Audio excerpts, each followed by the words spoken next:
안녕하세요. 반갑습니다. 항림논술에서 수리논술 수업을 하고 있는 박경식입니다. 뭐 그런 사람입니다.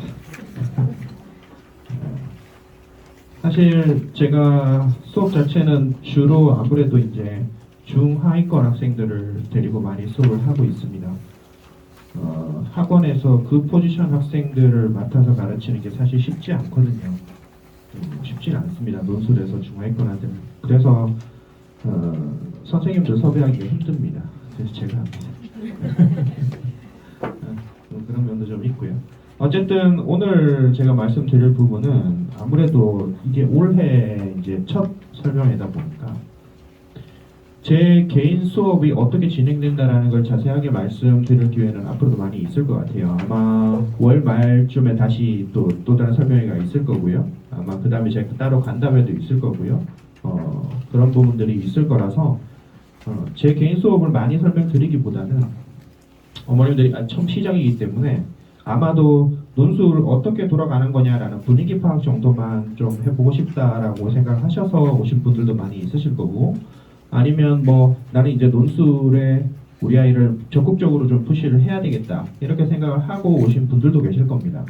그래서 어쨌든 논술이라는 것이 어떤 전형이면서 어떤 식으로 돌아가고 있는 건지 그런 것들을 조금 더 말씀을 좀 드리려고, 아무래도 첫 시작이다 보니까 주제를 조금 그쪽 방향으로 좀 잡아봤습니다. 그래서 아주 진부한 주제가 되어 있어요. 논술이란 뭐 이런 겁니다. 네, 뭐 그런 건데요. 일단은 요 자료가 이제 제가 만든 자료인데요. 제가 늘 쓰는 자료입니다. 논술 웹표 같은 형태로 이제 만들어져 있는데, 여기에 뭐 대략 한 20페이지 정도에 걸쳐서 논술 전형에 대한 대략적인 정리들이 들어가 있는데, 문제는 이게 다 작년 자료입니다. 올해 아직 학교들의 입시안들이 안 나왔습니다. 올해 확정안이 거의 한 4월 말 정도에 나올 거기 때문에, 그래서 지금 있는 자료는 일단은 다 작년 자료이거나 혹은 작년에 발표한 계획안들이에요. 계획안. 그러니까 각 학교에서 2년 전에 미리 이제 계획안을 발표를 합니다. 근데 그 계획안에는 당연히 아주 자세한 내용까지 들어가 있지 않습니다. 그래서 거기 들어가 있는 게 뭐 대략적으로 무슨 과에서 몇 명 뽑는다 라는 정도, 그 다음에 수능 최저는 이 정도 될 것 같다, 대략 그 정도예요. 대략. 그래서 그 정도 정보는 이제 계획안은 일단 들어가 있고요. 물론 확정안이 나오면 바뀔 가능성이 있습니다. 어디까지나 작년에 나왔던 작년 아니죠. 아직 12월 달이니까 올해 한 4월 달 정도에 나왔던 계획안입니다. 그렇게 돼 있어가지고요. 그래서 올해 입시 걸로 들어가 있는데 내년에도 보통 많이 바뀌진 않습니다. 예를 들자면 전형 일정 같은 거, 예를 들어 수시 1차에 있었는데 2차로 넘어가거나 뭐 2차에 있던 게 1차로 넘어오거나 이런 경우가 그리 많지 않습니다. 별로. 그리고 수능 최저도 약간씩 바뀌는 경우들은 있지만 크게 많이 확 바뀌거나 보통은 잘 그러진 않습니다. 그래서 뭐 세부적인 것들이 조금씩은 바뀔 수 있겠지만 대략 이런 정도구나라는 거를 그냥 어느 정도 참고하시라고 그냥 넣어놨고요. 그 다음에 중간 정도 이후부터는 한 20페이지 이후로는 논술 전형의 결과, 학교에서 발표한 논술 전형 점수라든가 최저 충족이라든가 이런 것들을 정리를 해놓은 자료들이 있는데, 사실은 이 자료는 주로 쓰이는 데는 원서 쓸 때입니다. 9월달 원서 쓸 때 써야 되는 자료인데, 제가 원래 원서 쓸 때 만들었던 자료인데 만들 때 너무 힘들었는데 버리기 아까워서 그냥 넣어놨습니다. 사실은 여기서 보셔야 될 부분도 물론 있습니다. 그러니까 특히 최저 충족률이라든가 이런 부분들은 조금 참고를 하셔야 될 부분들이 있어요. 그래서 일단은 들어가 있습니다. 예, 그래서 자료에 대한 설명을 먼저 좀 드리고요. 자료 첫 페이지에 넘겨보시면은 논술 전형의 비중에 대해서 나와 있는데요. 논술 전형 비중이 대충 8.3% 정도 됩니다. 요 자료 여기 앞에 보시면 한 8.3% 정도 됩니다. 요거는 상위 14개 대학 기준이고요. 논술 전형을 실시하는 전체 한 36개, 7개, 해마다 좀 왔다 갔다 한 36개 정도 되는, 거기로 확대를 하면 이 비중은 좀 더 늘어납니다. 중하위권에서 논술이 신설될 때도 많고 많이 늘어났거든요. 어쨌든 대충 10% 정도의 비중으로 뽑는 전형입니다. 대략. 인서울을 기준으로 생각을 하면요. 그러면 사실은 우리가 염두에 두어야 되는 부분도 한 10% 정도는 생각을 하고 중요도로 생각을 해야 될 겁니다. 전체 뽑는 애는 그 정도 뽑으니까요. 근데 위에 교과를 한번 보시죠. 학생부 교과 전형 대충 한 12% 정도 뽑습니다. 물론 논술에 비해서 많이 뽑아요. 그렇다고 해서 이게 막 2배, 3배씩 뽑는 건 아닙니다. 논술보다 한 3, 40% 정도 더 뽑긴 하는데 교과 전형에 대해서 잘 모르겠다, 난 처음 들어본다 이런 분은 없으시죠? 당연히 다들 알고 계십니다. 근데 논술 전형 그에 만만치 않게 뽑거든요. 근데 잘 모르면 이제 안 되죠. 그래서 논술 전형이 어떤 건지 좀 말씀을 드리려고 합니다. 예. 자, 그래서 자연계 논술에 대해서 알고 싶은 이야기들이라고 제목을 좀 잡아봤는데요. 일단 수시 대비, 원래 수시를 거치면서 어떤 대비 전략, 어떤 전형으로 우야를 학교를 들여보내는 게 좀 가장 유리할 건가, 이런 것들을 좀 생각을 해봐야 되는데요. 제일 먼저 생각해보는 것은 당연히 이제 원하는 대학이 있어야 됩니다. 사실 제가 학부모님이 학생들 상담을 할 때도 제일 힘든 게 뭐냐면은 이런 거예요. 그래서 지금 목표 대학이 어느 정도 되십니까? 그런 거 없고요. 그냥 성적되는 데 중에서 제일 좋은 데 갔으면 좋겠어요. 이런 게 있어요. 환장합니다. 뭐 어떡하라는 거예요, 그래서. 그냥 지금 성적보다 좀 더 나은데요. 그거는 어떻게 결론을 내드려도 결론이 없습니다. 어떤 결론이 나와도. 그렇게 가면 안 돼요. 그러니까 예를 들어서 내 성적은 뭐 인서울이 될동말동인데 저는 한양대를 꼭 가고 싶습니다. 뭐 괜찮아요. 그거는 괜찮습니다. 그건 괜찮은데 제가 지금 한 2등급 정도 되는데 어디 갈지 모르겠고 그냥 제일 좋은데 어디쯤 갈 수 있을까요? 뭐 어떻게 말씀드려야 할지 몰라요. 왜냐면 전략을 짤 수가 없습니다. 그래서 일단은 원하는 대학이 있어야 돼요. 내가 어디쯤을 갔으면 좋겠다. 눈높이가 높은 건 괜찮습니다. 물론 나중에 갈수록 문제가 됩니다만 어쨌든 지금 시점에서는 괜찮습니다. 그러면 이게 교과로 일단 함께 가능한가? 왜냐하면 성적을 가늠해 볼 수 있는 제일 그나마 가늠해 볼 수 있는 게 일단 교과예요. 교과는 숫자로만 찍혀서 나오기 때문에. 물론 그것도 해마다 왔다 갔다 하고 눈치 작전 어느 정도 필요하고 뭐 별별 거 다 해야 되지만 어쨌든 5.0 내신을 가지고 내가 뭐 한양대 갈래요 이럴 수는 없잖아요. 그런 건 안 되잖아요. 그러니까 안 되는 라인이 명확하게 어느 정도 나옵니다. 사실 제가 말을 5.0이라고 표현을 드려서 그렇지 3.0도 안 되죠. 물론 과고는 됩니다. 예, 뭐 특목은 되지만 그러니까 일반고 기준으로 말씀을 드리는 거예요. 그래서 어느 정도 그래도 라인이 나옵니다. 교과는. 그래서 일단 이걸로 대략 한번 가늠을 해보고 이게 안 된다. 되면 그냥 계속 내신 해야죠. 중학기만 계속 열심히 해야죠. 뭐 그게 방법이죠. 그게 제일 유리하니까. 근데 이게 안 되면 그러면 이제 학종을 생각해보죠. 내신은 조금 밀리지만 그래도 우리 동네에서 애들 비교과 이런 거 해가지고 그래도 뭐 활동할 거 좀 있는데 이런 거 좀 해가지고 어떻게 세트 내가 관리 엄청 많이 했는데 선생님 한번 섭부라고 됐는데 뭐 이러면서 생각을 해본단 말이죠. 뭘 생각해봐야죠.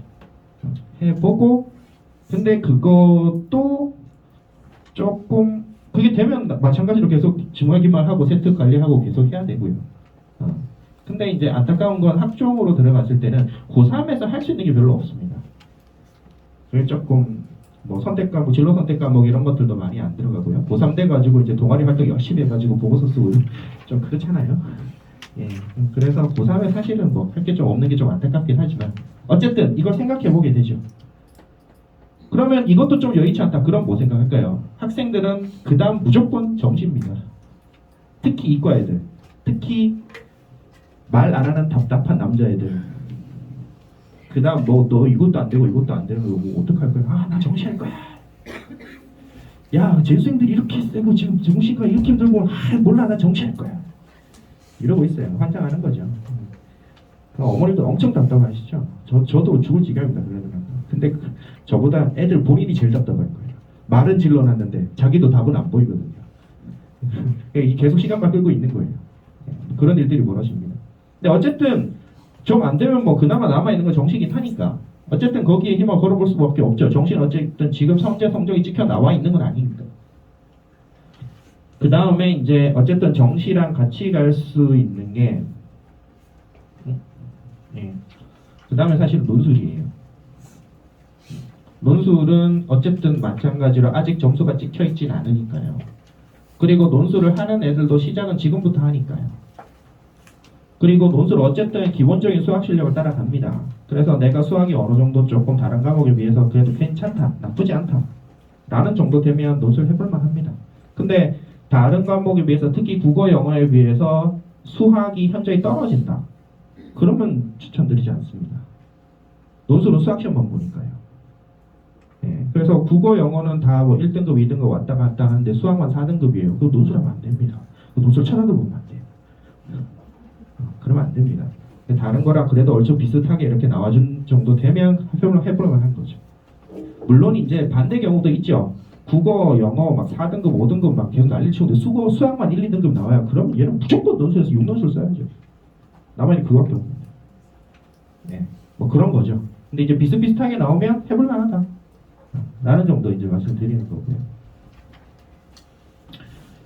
그 다음에 이제 수능 수학, 이건 제가 자료로 보여드릴 건 아니고, 우리가 이제 앞에 제가 말씀드렸던 것 중에는 이제 이 교과 전형으로 합격 가능한가 아니면 학종으로 합격 가능한가 이런 것들에 대한 구체적인 어떤 라인과 이런 것들은 학종 컨설팅을 받아보셔야 될 겁니다. 그거는 뭐 제가 어떻게 뭐 해마다 왔다 갔다 하는 걸 제가 잡아드릴 수는 없고요. 다만 대략적인, 말 그대로 대략적인 라인을 뭐 한 서성한 정도 되면은 그래도 2.0 쪽 한쪽 1점대 중후반 뭐 요 정도. 그 다음에 한 경희대 정도까지 가면은 한 2점대 초반 정도. 2.0에서 한 2.5 사이에. 그것도 학과별로 편차가 또 많이 나요. 어떤 학과 2.0에서 한 2.5까지. 경희대, 동국대 요 정도까지는 대충 그 정도. 그 다음에 인서울의 하위권으로 내려가면은 하위권의 마지노선 끝 정도까지 가면은 마지노선을 한 3.5등급 정도까지 봅니다. 그러니까 그냥 일반고 기준이에요. 그래서 만약에 한 광운, 세종 이런 정도까지 가면 거의 3.0 근처가 되는 거죠. 대략적인 라인이 그렇다는 겁니다. 그러니까 그걸 가지고 우리가 이걸로 원하는 학교를 어느 정도 써볼 수 있겠다 없겠다를 좀 가늠을 하시고, 그래서 우리 애가 인서울 해가지고 내가 광운대 정도는 꼭 갔으면, 내가 이 밑으로는 정말 생각도 안 해봤는데 막 그런데 내신이 4.0이다. 그럼 논술 해야죠. 예, 방법이 없잖아요. 논술 해야 됩니다. 뭐 그렇게 판단을 하시라는 거예요. 대략적으로. 예. 그 다음에 이제 수능 수학과 수리 논술은 다른가? 원론적으로는 같아야 합니다. 원론적으로 어차피 다 고등학교 과정 내에 있는 수학이기 때문에 고등학교 과정 내의 수학을 정말 있는 제대로 공부를 한 친구들은 수능 문제를 던져주든 논술 문제를 던져주든 다 잘 풉니다. 제대로 공부를 했다면. 근데 그런 애들이 얼마나 있냐는 거죠. 안타깝게도 그런 애들이 많지 않다는 게 문제죠. 그러다 보니까 이제 따로따로 공부를 하기 시작하니까 그래서 이제 수능 수학은 이제 개념과 계산으로 이루어져 있고, 근데 이제 논술은 여기에서 그러다 보니까 이제 유형암기가 좀 필요하죠. 수능은 어쩔 수 없이 유형암기가 필요합니다. 별로 좋은 방식은 아니긴 합니다만 뭐 현실적으로 필요할 수밖에 없죠. 근데 이제 수리 논술의 경우는 여기 증명이 들어갑니다.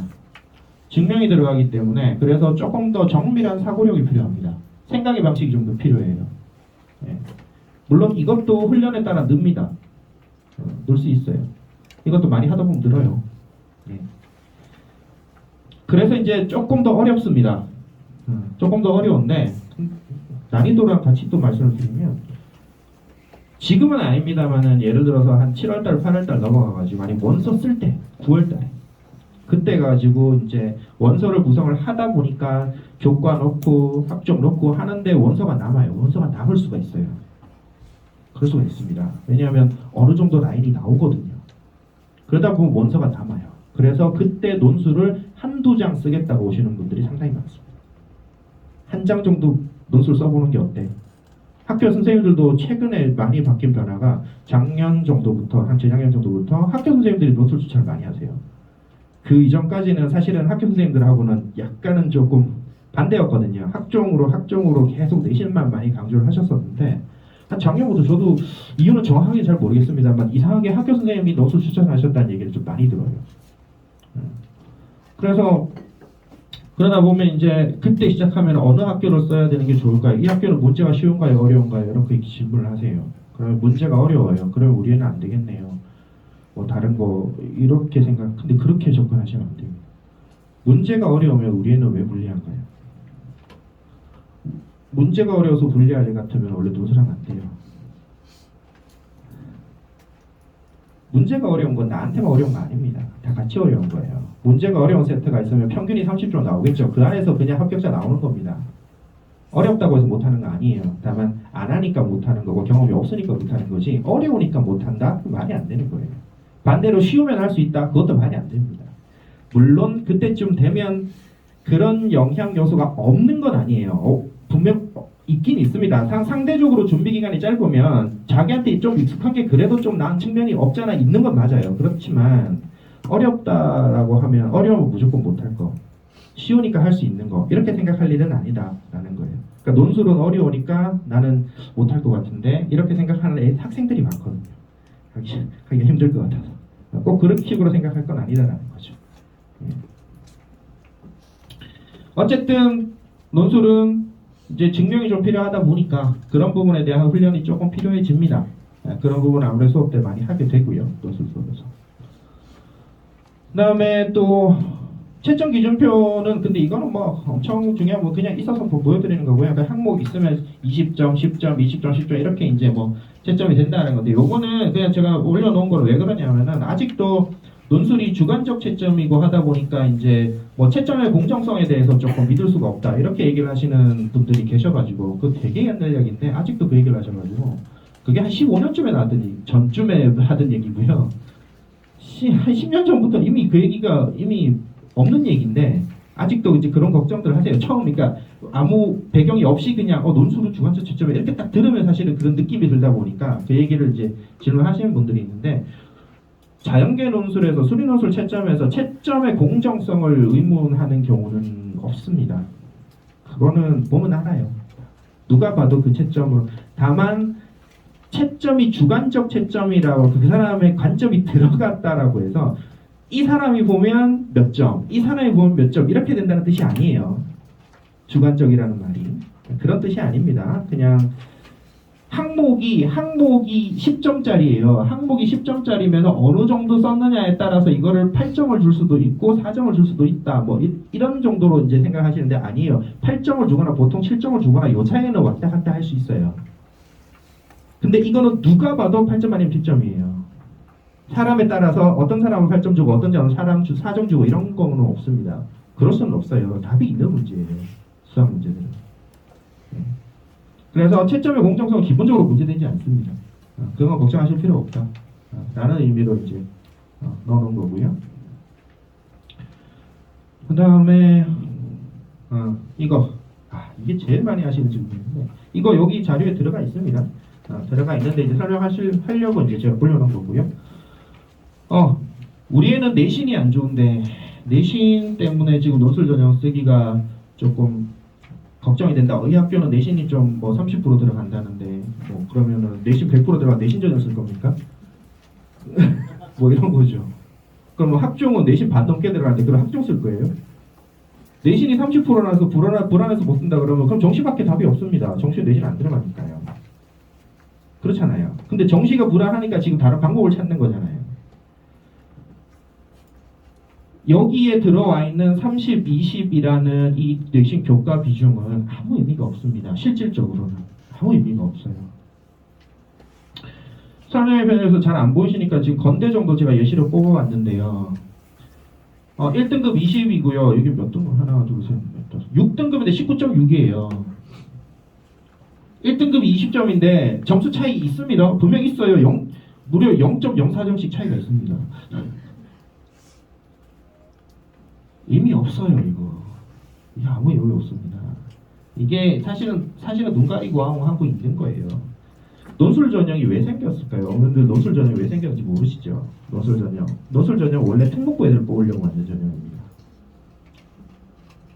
원래 한 7년쯤 전에 그때 원래 특목 애들 뽑으려고 만든 전형이에요. 그래서 논술 전형은 원래도 내신이 엄청 무력화가 돼 있는 상태에서 출발했어요. 근데 그게 가면 갈수록 해가 갈수록 내신은 점점 더 무력화가 돼요. 그래서 여기 보면 중간에 보시면 논술 100% 이런 것들이 지금 꽤 많이 생겼습니다. 논술 전형에서 내신 의미 없다는 거예요. 그리고 내신은 계속해서 약해져 왔습니다. 내신을 더 강화하는 학교는 거의 없어요. 심지어 올해도요. 계획안 보면은 제가 여기 주요 사항들 좀 정리해서 넣어놓은 것들이 있는데 8페이지에 있습니다. 8페이지 계획안만 놓고 봤을 때 올해 바뀐 것들 조금 몇 가지 좀 정리를 해서 한 10줄 정도 써놨는데요. 이 중에 절반이 내신 비중 낮춘 겁니다. 가뜩이나 없는 내신 비중을 더 낮춰요. 안 보겠다는 거예요. 안 보겠다. 사실은 뒤쪽에 그 Q&A에는 제가 아직 요 쓴 거를 작년 걸 그냥 넣다 보니까 예시로 그나마 제일 많이 내신 반영하던 데가 숭실대 정도였거든요. 급간 차이를 거의 한 점수를 조금 주면서 반영했는데 그나마 그 숭실대도 지금 이제 원래 40%였는데 20%로 줄여가지고 계획안에서 20%로 줄어드는 걸로 되어 있습니다. 반영 비중. 그러니까 실질적으로 의미 없다. 세종대 뭐 그나마 그러니까 제가 숭실대 빼놓고 보니까 그나마 제일 많이 주는 데가 숭실대더라고요. 급간 차이를 주는 데가 그래서 숭실대가 1등급이 30인데 한 1, 2, 3, 4, 5, 6등급까지니까 그래도 한 24점까지 떨어지더라고요. 24점이면은 그래도 6점 차이잖아요. 그 100점 차이 100점 만점에 6점 차이면 그래도 근데 여기 6등급이라서 그렇고요. 5등급까지면 사실은 27점이에요. 3점 차이거든요. 그럼 3점 차이 엄청 큰 것 같잖아요. 1등급에서 논술 전형을 쓰는 멍청이는 없습니다. 아니 내신이 1점장인데 어떤 멍청이가 논술을 써요. 교과를 써야지. 세종대 교과 논술 쓰는 애들의 교과 평균이 대충 그게 거의 한 4등급 근처예요. 거의. 그럼 거기에서 제일 내신 잘하는 애 못하는 애 뽑아봐도 2등급 차이 안 나요. 2등급 차이 거의 잘 안 납니다. 기껏해야 1, 2점 차이란 얘기예요. 제일 많이 이 중에 제일 많이 반영하는 데가 한 1점 정도 차이 난다는 거예요. 내신 의미 없습니다. 내신 논술 전형의 내신 의미 없어요. 이거를 제가 지금부터 시작해서 올해 1년 내내 말씀드릴 텐데 설명할 때마다 말씀을 드려도 또 말씀드려야 됩니다. 어머님들이 계속 새로 오시거든요. 어쩔 수 없습니다. 계속 얘기해야죠. 어쨌든 기억 이렇게 해주시면 됩니다. 논술 전형에 내신 의미 없다. 실질적으로 의미 없다. 원래부터 내신 안 보려고 만든 전형이에요. 원래부터. 다만 교육부가 있으니까 눈치를 봐서 이렇게 내신을 없앨 수가 없어갖고 만들어 놓은 것이지. 그럼에도 불구하고 논술 100%가 점점 더 늘어나고 있어요. 네, 그런 상황이다. 그 다음에 출제 경향문 난이도 이런 것들은 이제 요것도 사실은 원서 쓸 때 조금 필요한 거긴 한데요. 아무래도 이제 문제 자체가 조금 계산형, 수능에 가까운 계산형으로 나오느냐 아니면은 증명에 가까운 논술형으로 나오느냐 이런 거에 따라서 어느 쪽이 나한테 조금 더 맞겠냐 이런 건 있습니다. 근데 이런 것들은 사실은 원서 쓸 때도 고민을 하셔야 되고요. 지금은 어차피 양쪽 다 준비를 하면서 가는 겁니다. 근데 이제 아무래도 시작 시기가 늦어질수록 그러니까 논술을 7월 달에 시작하고 8월 달에 시작하고 이렇게 뒤로 가면서 늦어질수록 상대적으로 이 논술 증명형 요런 학교들에 대한 힘이 좀 약해지죠. 상대적으로. 그러니까 이쪽을 선택하기가 좀 더 부담스러워진다라는 아무래도 이제 쓸 수 있는 학교가 좀 제한된다. 요런 정도 느낌으로 좀 생각을 해주시면 좋겠어요. 어차피 요것도 들어가 이거는 이게 꼭 요렇게 픽스돼 있는 거 아니에요. 해마다 왔다 갔다 합니다. 당연히 뭐 엄청나게 왔다 갔다 하지는 뭐 여기 있는 숭실대가 이렇게 올라갈 수는 없지만 뭐 요 안에서 조금씩 뭐 해마다 다시 난이도는 왔다 갔다 합니다. 대략 스타일이 저렇다라는 거예요.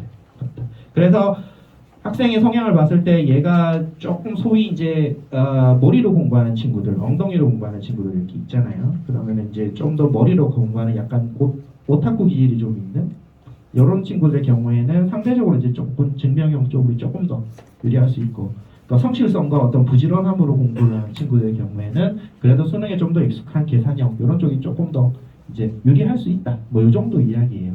그 정도. 예, 그런 거는 대략적으로 이제 참고를 해주시면 될 것 같고요. 자, 여기 제가 조금 극단적으로 육논술이라고 말씀을 드렸습니다. 이거는 그냥 예시를 들기 위해서 육논술이라고 말씀을 드린 건데요. 논술 6장 다 쓰라고 말씀드린 건 당연히 아니고요. 심지어 육논술을 쓰더라도 괜찮을 수 있다라는 정도의 말씀을 드리는 겁니다. 그러니까 논술 많이 쓰는 거 그렇게 너무 겁내실 필요 없다는 거예요. 필요에 따라서 필요하면 써야죠. 네. 그래서 논술을 왜 겁내느냐, 논술이 왜 힘들어 보이느냐, 왜 이렇게 좀 진입장벽이 있어 보이느냐라는 거를 아까 이제 내신에 대해서 하나 말씀을 드렸고요. 그 다음 또 말씀 많이 하시는 것 중에 하나가 경쟁률입니다. 논술 경쟁률이 엄청 높다. 그래서 교과나 학종에 비해서 워낙 경쟁률이 높기 때문에 논술 평균 경쟁률이 거의 한 30대, 40대 이렇게 가거든요. 그래서 경쟁률이 이제 높기 때문에 조금 위험하다. 그러면 이제 경쟁률이 제일 낮은 걸 써야죠. 경쟁률 제일, 우리 할 수 있는 것 중에 경쟁률 제일 낮은 게 뭡니까? 정시입니다. 정시 보통 2.5에서 3대1 정도 되거든요. 그럼 정시 해야죠. 그게 말이 됩니까? 경쟁률은 아무 의미 없어요. 어머님들도 그렇고 학생들도 그렇고 경쟁률 엄청 얘기들 하시는데 저는 제 인생에서 가장 힘들었던 시험이 경쟁률이 1점대였습니다. 경쟁률 뭐 제가 순간 그런 생각도 해봤거든요. 학원 오기 전에 공무원 시험 아씨 나 그냥 제가 그때 사실 행시하려고 5급 공무원 준비를 잠깐 했었거든요. 아씨 공부는 하기 싫고 그냥 7급 칠까 공부하기 싫은데 그냥 7급 칠까? 그때 7급 경쟁이 거의 한 100대1 됐거든요. 100대요? 아니 뭐 치면 되지. 100대는 뭔 상관이냐. 공부하면 되지. 100대는 전혀 겁나지 않습니다. 그건 전혀 문제 안 되는데 제 인생에 제일 힘들었던 건 1점대 그 경쟁률이었어요. 카이스트 본고사. 대상 학생들이 전국의 과고생입니다. 과고생 안에서 1점대 경쟁률 1.8대 이런 거 미칩니다. 장난 아니에요. 그러니까 경쟁률이라는 그 숫자는 어떤 학생들이 어떤 애들이 지원하느냐가 전혀 딱 빠져있는 숫자만 있을 때는 아무 의미가 없어요. 연대화학과 예를 들어서 연대 화학과 20대 1, 경희대 화학과 50대 1. 연대 쓰실래요? 경희대 쓰실래요? 연대가 경쟁률이 훨씬 낮은데요. 걔는 20대 1밖에 안 되는데. 경희대는 50대 1인데요. 경희대 써야죠. 이게 뭔 미친 소리입니까? 그런 거라는 거예요. 경쟁률이라는 것은 지원하는 학생들의 대상이 고려되지 않으면 전혀 쓸데없는 이야기입니다. 근데 학종은 교과는 10대 1 이렇게 되면 정말로 그 내신을 갖고 있는 애들이 10명이에요. 가늠하기가 좋잖아요. 그 내신 안 되면 아예 쓰지도 않아요. 근데 논술은 안 그렇습니다. 논술은 4343 나오는 애가요. 자기는 죽어도 한양대 써야겠대요. 최저 없으니까. 혹시 모르잖아요. 그러고 씁니다. 혹시 모르긴 뭘 몰라요. 난 또 너무 알겠는데. 너무 알겠는데. 그런 애들이 학종 교과로는 못 쓰지만 논술을 쓴다니까요. 그런 허수 경쟁률이 엄청 많습니다.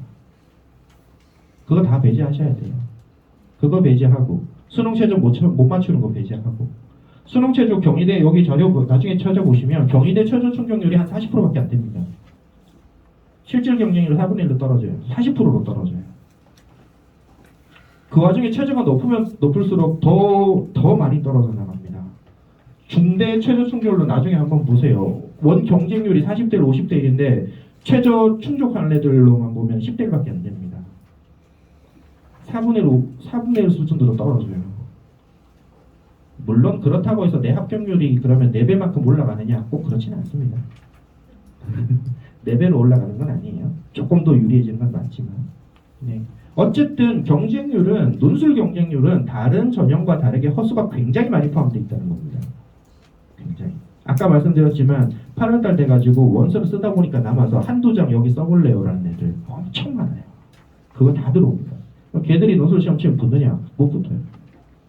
쉽지 않습니다. 물론 자기 실력보다 좀 낮게 썼다면 가능하죠. 근데 그런 친구들이 낮게 쓰겠어요? 예를 들어서 3장을 쓴다고 한번 가정을 해보죠.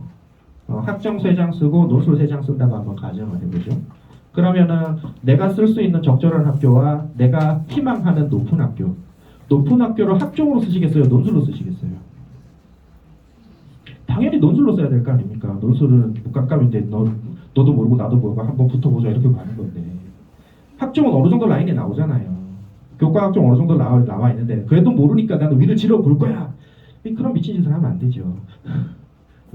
그러니까 당연히 학종 교과로 아래쪽을 받치면서 위쪽을 논술로 찔러봐야 될 거잖아요. 안 되면 할 수 없고 되면 좋고 이렇게 찔러본단 말이죠. 그냥 일반적인 원서 전략이 그렇게 된다고요. 대부분. 말 그대로 찔러보는 허수가 엄청 많다고요. 엄청 많다. 물론 뭐 일반적인 원서 전략이 보통 그렇게 되고요. 그러다 보니까 사실은 좋은 점 중에 하나는 그런 것도 있어요. 합격 후에, 그러니까 논술 전형으로 뭐라도 하나 붙잖아요. 만족도가 상당히 높습니다. 물론 논술 전형은 떨어지는 게 일이에요. 일상이에요. 왜? 기본적으로 상향 지원하거든요. 떨어지는 게 일상인데 그 중에 뭐 하나라도 붙잖아요. 엄청 좋아요. 근데 학종 교과 이런 것들은 조금 하향 안정 지원 하거든요. 붙어도 이거 가야 되나 말아야 되나 막 고민돼요. 그런 경우도 있어요. 근데 논술 붙으면 웬만하면 다 갑니다. 기본 상향 지원을 했기 때문에. 그리고 수능 시험을 처음 봤더니 내가 정시로도 갈 수 있을 것 같은데 그럼 아예 시험을 안 봐요. 논술 시험은. 원서는 써놨지만 혹시 몰라서 원서는 써놨지만 내가 정시 업종 시험 잘 친 것 같아. 그러면 아예 그냥 시험을 안 보면 돼요. 그렇게 됩니다. 그래서 논술은 기본적으로 합격하면 굉장히 만족도가 높습니다. 그런 부분도 좀 있고요. 그래서 심지어 6논술까지 써도 괜찮다라고 말씀드리는 게 6논술이 꼭 필요한 학생들이 있어요. 유독 수학 성적이 조금 다른 성적에 비해서 좀 좋기도 하면서 그리고 내가 현재 가지고 있는 성적에 비해서 눈높이가 조금 많이 높은 경우 그럼 논술밖에 쓸 방법이 없습니다. 그러니까 이런 거예요. 내가 한 풀 3등급 정도 된다고 치죠. 풀 3등급 정도 된다고 봤을 때 나는 경희대 밑으로는 학교 안 갈 거예요. 저 그 밑으로는 그냥 재수할 거예요. 이렇게 들어오는 애들이 있어요. 그리고 그렇게 들어오는 어머님들도 계세요. 우리 애 그 밑으로는 난 안 보내고 싶고 그러면 재수시킬 거야. 알 거 안 되면. 이렇게 들어오시는 분들도 있거든요. 없지 않아요. 네. 그러면 6논술 써야죠. 뭐 어쩔 수 없죠. 뭐. 네.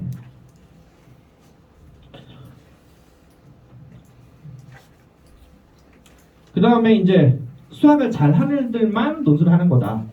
이거에 대한 이야기를 물론 1, 2등급 되면 논술하면 좋죠. 뭐 당연히 추천하고요. 근데 학교가 딱 뭐 그렇게만 있는 건 아니니까요. 그러니까 3, 4등급 되면 3, 4등급도 거기에 맞는 대학이 있습니다.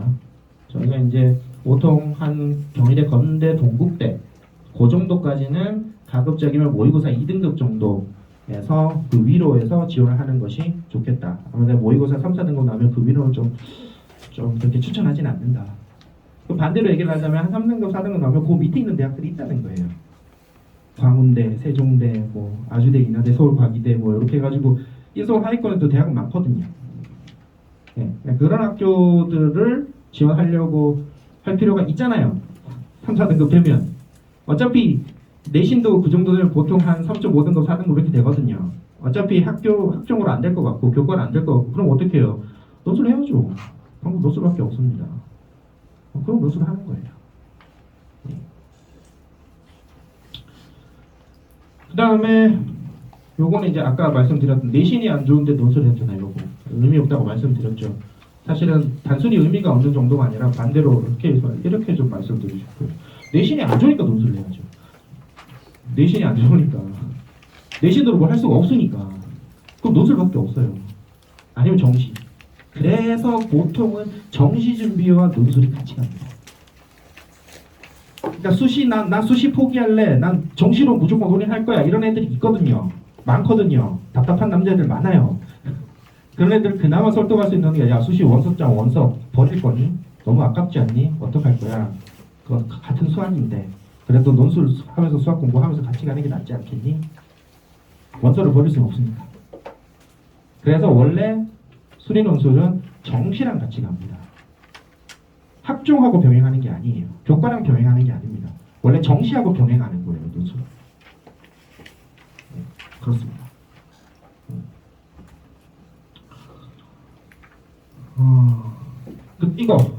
예. 선행이 안 돼 있는데, 선행이 제대로 안 돼 있는데 논술을 해도 될까요? 이거에 대해서 많이 질문하시는데요. 선생님들이 뭐 저희가 이 일을 뭐 한두 해 하는 것도 아니고 과정이 문제가 되도록 커리큘럼을 당연히 짜지 않습니다.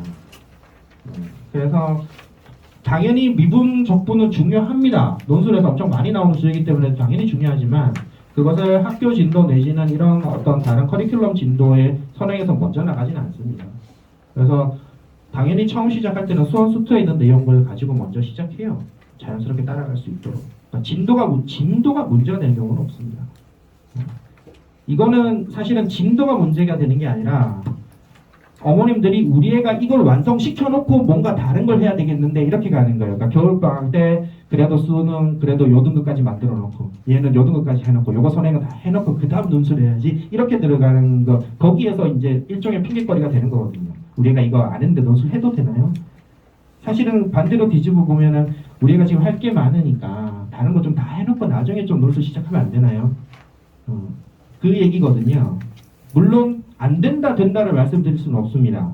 늦게 시작하면 늦게 시작하는 만큼 내가 이게 갈아서 뚫고 가야 될 창이 무뎌지는 거예요. 그냥 무슨 말씀인지 이해가 되죠. 이거를 몇 개월은 하면 딱 되고 몇 개월은 하면 안 되고 이렇게 잡을 수가 없어요. 그거는 그렇잖아요. 예를 들어서 뭐 김연아가 금메달을 따는데 너는 10년 하면 돼. 근데 8년 갖고는 안 돼. 이렇게 자를 수가 없잖아요. 논술도 마찬가지죠. 그러니까 몇 달은 되고 몇 달 안 되고 이렇게 자를 수는 없지만 다만 시작 시기가 늦어지면 늦어지는 만큼 상대적으로 그 내가 갈아야 될 칼의 날카로움이 조금 떨어진다. 이제 이런 식으로 생각을 하실 필요가 있거든요. 그래서 어쨌든 뭔가를 딱 해놓고 시작을 하는 것이 조금 마음이 편한 측면이 있어요. 마음이 편한 측면이 있는데 근데 그게 합리적인지는 모르겠습니다. 논술을 병행하는 것이 사실은 문제될 건 없거든요. 전혀. 문제될 건 없는데 시간적으로 뭔가 시간을 내기가 힘들어서 그거는 뭐 선택하셔야죠. 거기에 맞춰서. 그거는 선택과 집중 내지는 뭐 그걸 하셔야 되는 부분이니까 제가 그것까지 뭐 어떻게 말씀드릴 수는 없지만 다만 논술은 그 시간 투자가 노가 없어지는 시간은 절대 아닙니다. 최소한 하다못해 수학 공부예요. 그리고 기본적인 과정 자체는 수능 학습과 기본적으로 많은 부분이 겹치고요. 특히나 제가 지도하는 3, 4등급대로 내려오면 애들이 기본적인 수학 자체가 약하기 때문에 처음에 항상 그거부터 시작해야 돼요. 기본 수학 3등급, 4등급 대 친구들은 그래서 기본 내용 그 공식 증명부터 시작하는 그 기본기에 대한 부분을 제가 수업을 많이 넣습니다. 그런 부분도 좀 했고요. 예. 그래서 선행이 안 되어서 문제가 되는 경우는 없습니다. 농담은 신경 안 쓰셔도 되고요.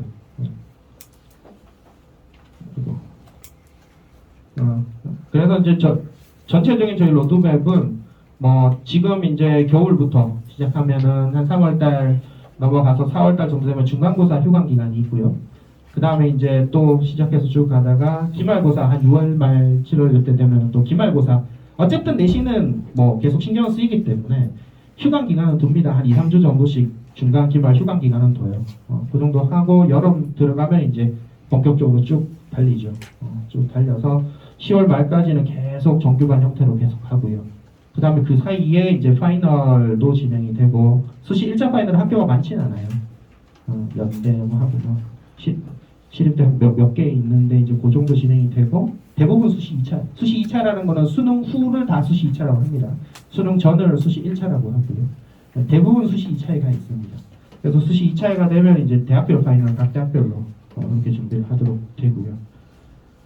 그래서 수능 전에는 연대, 서울, 시립대, 홍대, 성신여대 요 정도를 저희가 보통 개설을 하고요. 가톨릭대도 있긴 있는데 가톨릭대랑 약수량 논술 보는 데가 있긴 있는데 저희가 개설했던 거는 여태 요 정도 개설을 했었습니다. 근데 요거는 어차피 정규반하고 병행해서 같이 가는 것이기 때문에 필요에 따라서 보는 그때 하면 되고요. 어쨌든 연간으로 보면 그냥 심플하게 생각하시면 논술 수업 한번 시작하고 그냥 계속 하는 거예요. 이게 언제까지는 하고 언제까지 쉬고 뭐 이런 그게 아니고 그냥 중간 기말고사 있을 때 잠깐 한 2, 3주 좀 쉰다. 뭐 그 정도. 그래도 사실 쉬는 게 아니죠. 어쨌든 그 시간 동안 내신 뭐또 집중하고 하는 거니까. 뭐 그 정도 이야기입니다. 그래서 큰 틀에서 정리를 조금 해서 말씀을 드려보자면 내신 의미 없습니다. 내신 의미 없고 경쟁률, 그 허수 경쟁률이 너무 많습니다. 그래서 경쟁률 너무 신경 안 쓰셔도 되고요. 경쟁률은 심지어 나중에 원서 쓸 때도 무시를 하셔야 되는데 그때까지도 계속 그 얘기를 하셔갖고 제가 상담하느라 굉장히 빡셉니다. 원서 그거는 그때 제가 설명을 따로 또 할 거예요. 원서 쓰는 법 설명회. 그럼 다시 할 거고요. 어쨌든 경쟁률 의미 없습니다. 그리고 논술은 시작하려면 빨리 시작하면 빨리 시작할수록 좋습니다. 그러면서 좀 더 날카로운 칼이 갈리는 거고요. 그리고 다른 성적에 비해서 수학 성적이 좀 더 높다. 성적이 좀 잘 나온다. 그러면 당연히 논술에 집중해야 됩니다. 너무나 심플하게 수학 시험 하나만 보는 게 제일 유리한 학생. 당연히 논술 해야 돼요. 당연히 논술 해야 돼요. 그리고 수학이 다른 거랑 비슷비슷은 한데 내가 원하는 학교를 다른 걸로는 조금 가기 어렵다. 이런 상황이 되면 내가 눈높이를 조금 더 높여서 가야 되겠다. 그러면은 이제 논술 하는 거죠. 그리고 길게 하면 길게 할수록 당연히 성과가 좋고요. 그래서 시작하려면 빨리 시작하는 것이 좋다. 그런 정도로 말씀을 드리겠습니다. 일단 제 말씀은 이런 정도까지 되게 아마 여기 하나 더 남았네. 여기 중요한 게 남았는데 지금 깜빡할 뻔했네. 정리입니다. 논술 준비는 시간이 없어서 꼭 못하는 건 아니에요. 어차피 시간 내려면 얼마나 낼 수 있습니다. 기본적으로 수학 공부로 같이 가는 거고요. 정시하고도 같이 가는 부분도 있기 때문에 그래서 충분히 할 수 있고요. 그 다음에 정시와 수시 둘 다를 위한 겁니다. 수능은. 왜냐하면 수시에서도 수능 최저 이런 것들이 다 쓰이잖아요. 그리고 기본적인 학습 능력이라는 게 사실은 내신을 통해서 배우기보다는 수능을 통해서 학습하면서 가는 게 많기 때문에 그래서 수능은 이제 정시와 수시 둘 다를 위한 것인데 수시랑 같이 갈 때는 가장 일반적으로 같이 가는 게 논술이랑 같이 갖고 가는 게 보통이긴 하다. 물론 논술이 아니어도 최저 조건으로 쓰긴 해야 되기 때문에 수능은 어차피 열심히 하긴 해야 되겠지만 근데 주객이 전도되는 경우가 있습니다. 내신, 수능, 논술, 뭐 비교과 뭐 여러 가지 항목들이 있지만 그 중에서 가장 중요한 거를 딱 하나만 꼽아라. 그럼 당연히 수능입니다. 최저로 쓰든 뭘 하든 정시로 넘어가든 제일 중요한 수능인데 그래서 수능이 안 잡혔다고 생각하니까 수능을 준비하면서 다른 모든 걸 포기하는 이런 주객이 전도되는 경우들이 생겨요. 그래갖고 수능이 지금 안 잡혀가지고 논술도 못하고요. 수능이 안 잡혀갖고 뭐도 못하고 수능 볼도 이것도 잡아놓고 뭐 이렇게 하는 경우들이 많거든요. 논술을 시작을 하려고 했는데 아직 수능이 안 잡혔어. 몇 바퀴 더 돌리고 그 다음에 논술 하려고요. 이렇게 하는 경우. 그러면 수능이 잡힌다는 보장도 없고요. 수능이 잡혀도 어차피 논술이 안 돼서 논술 못 붙어요. 그래서 사실은 같이 하는 게 맞다는 겁니다. 뭐 그런 부분들이 좀 있다. 라는 걸 말씀을 드리는 거고요. 그 다음에 경쟁률 얘기 아까 실질 경쟁률 따지기 시작하면 기본적으로 단자리 밑으로 내려옵니다. 여기 보시면은 첫 경쟁률 자체도 10대 근처 되는 학교들도 있고요. 그리고 정시가 사실은 이 모든 고민이 사실 이것 때문에 그렇죠. 정시에 반수생들이 너무 세거든요. 반수생 내지는 재수생들이 너무 세기 때문에 사실은 이 고민들이 생기는 거죠. 그 와중에 내가 내신이 엄청 세. 그러면 상관없죠. 근데 정시하기는 조금 불안하니까. 그래서 어쨌든 논술은 상당히 염두에 두실 필요가 있다. 계속 생각을 해두실 필요가 있다. 그리고 학생에 대한 설득이 필요할 수도 있고요. 그리고 설득이 필요하시면은 아예 상담을 저한테 데리고 오셔도 좋고요. 그래도 데리고 오셨는데 제가 봤을 때 내가 논술할 상태가 아니다. 그러면은 또 어머님을 설득할 겁니다. 어머니 지금 논술하실 때 뭐 그럴 거긴 할 거니까요. 필요하시면 상담 요청하셔도 됩니다. 요 정도까지 말씀드리도록 하겠습니다. 감사합니다.